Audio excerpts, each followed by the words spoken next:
Hello everyone. Today in this session we are going to discuss one important topic, that is momentum.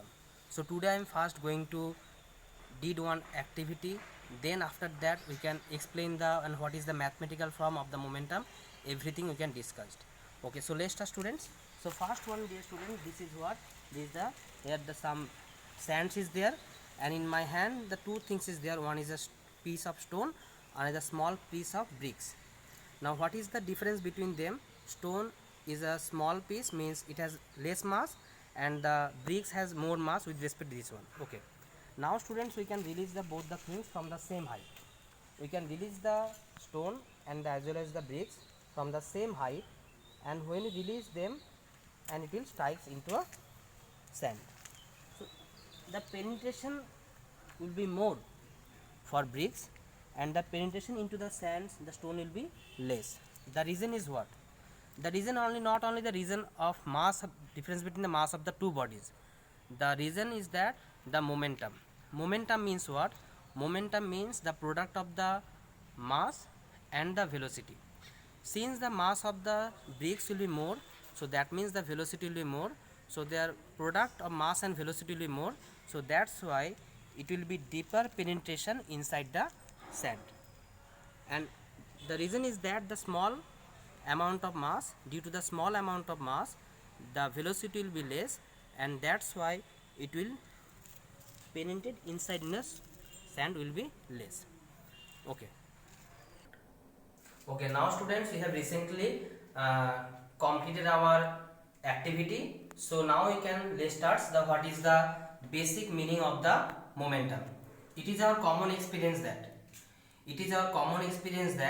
if the two bodies has the different mass, the mass of the two bodies are different, but their velocity will be remain same.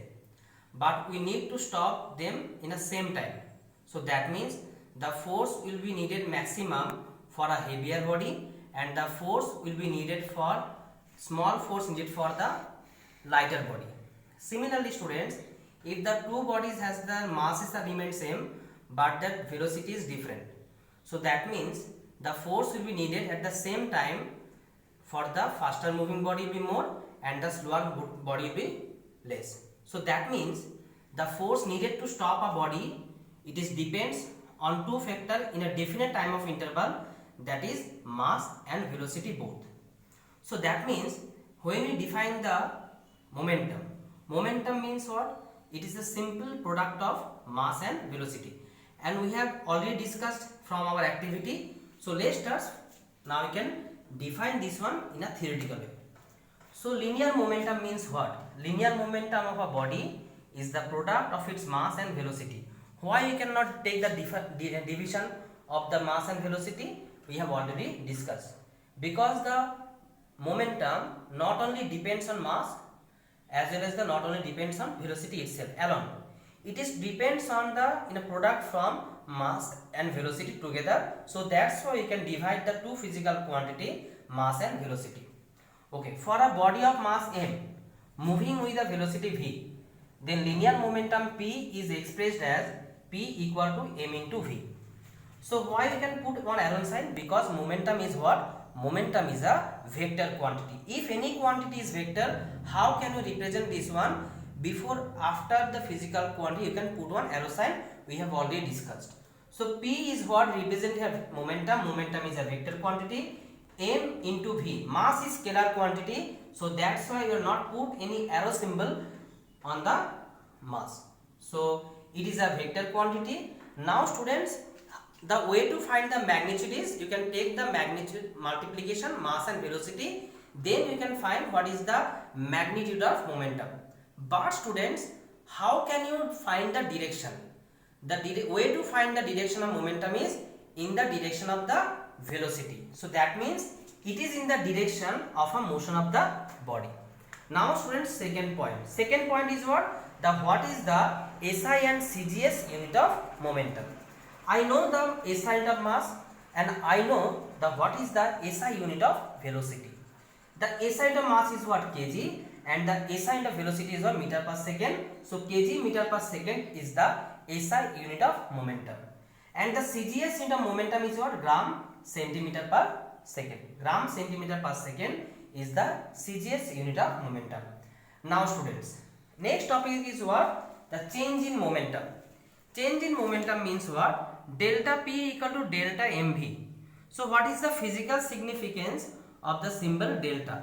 Here the symbol delta before a quantity denotes a small change in that quantity. If the quantity it will be changes, so how can you represent in physics? Beforehand this physical quantity you can put one delta symbol. Delta represent what here? If you normally P equal to what? M into V. So that means this equation not represent that momentum will be changes. But here we can put one arrow symbol, delta symbol before momentum P. So that means momentum will be changes. Okay. But one thing students, delta P equal to delta mv. One thing student, normally the mass of the body is not changes with respect to velocity. So mass remains normal cases. Mass remains constant.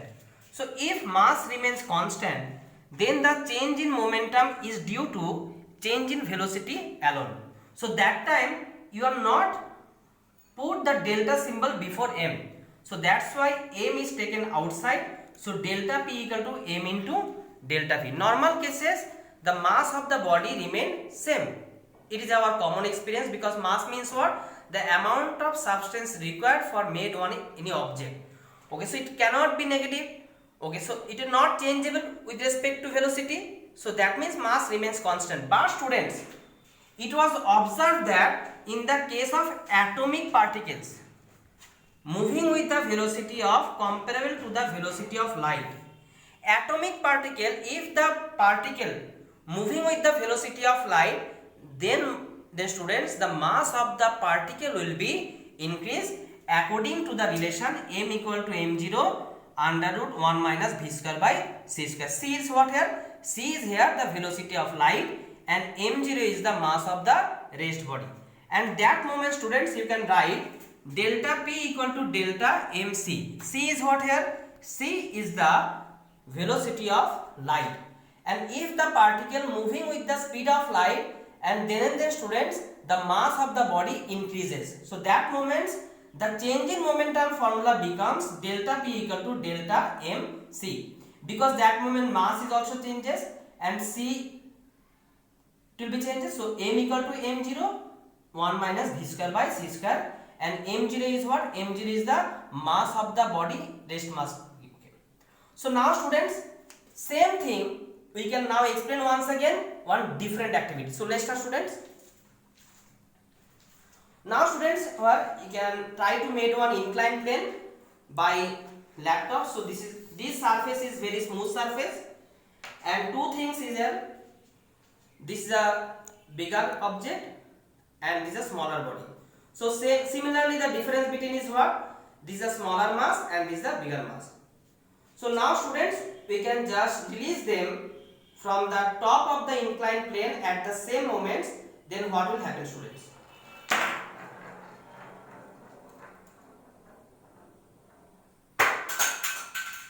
Now students, the distance covered by the smaller body, with respect to heavier body is very less. The reason is what? The distance, the heavier body covered the total entire part, but the smaller body only this mass. The reason is what? We can release both the object from the same point students, but the heavier body covers the more distance with respect to the smaller one. We release them from the same point, same moment, same surface, but in spite of that, the heavier body covers more distance with respect to smaller one. The reason is what?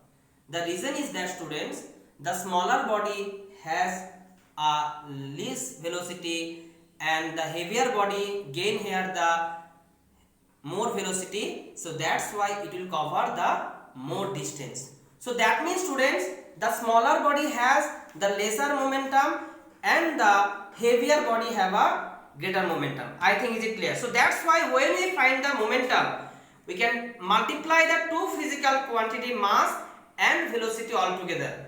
The momentum is not depends on alone the mass, and not depends on velocity. It is depends on the two physical quantity together. So that's why when we find the value of the momentum, we choose the two things, mass and momentum both. Suppose one thing, students, I can just repeat once again or explain once again. Suppose, dear students, you are standing here, and after that you standing here. Now here 5 kg mass and here 50 kg mass. Suppose both the block release from this point with the same velocity. So which one you will prefer for catching, 5 kg block or 50 kg block? You will prefer, I think, 5 kg block. The reason is what? Because 5 kg blocks gain more velocity with less velocity with respect to heavier body. So that's why momentum of this body will be less with respect to the heavier body, and you will prefer for catching the 5 kg ball instead of 50 kg ball. I think, is it clear, students? So I just repeat once again all the things. The momentum means what? Momentum is the product of mass and velocity. And now why you can multiply? I have discussed by two suitable activity. Then after that we can put what is the mathematical form and why the momentum is vector quantity, and how can you measure the direction. The way to find the magnitude, you can take the multiplication of mass and velocity, and way to find the direction in the direction of velocity. And the SI and kg meter per second and gram centimeter per second is the CGS unit. And the change in momentum, because the momentum is depends on two quantity. So change means if the quantity it will be changes with respect to time, students, then beforehand you put one delta symbol. So delta P equal to delta mv, and normally the mass of the body remains constant. So that's why in the second case you take the mass taken outside. Then after the, students, it is our normal phenomenon case, but for atomic part inside the atom, the atomic particles, they can move with the speed of light, and that moment the mass of the body will be increases, and that's time the change in momentum formula will be what? Delta m into c. And when the body moving with the speed of light, that moment mass of the body will be changes according to this relation, m equal to m0 under root 1 minus v square by c square. I think, is it clear, students? And that's all for today's class. Thank you very much for watching my video classes.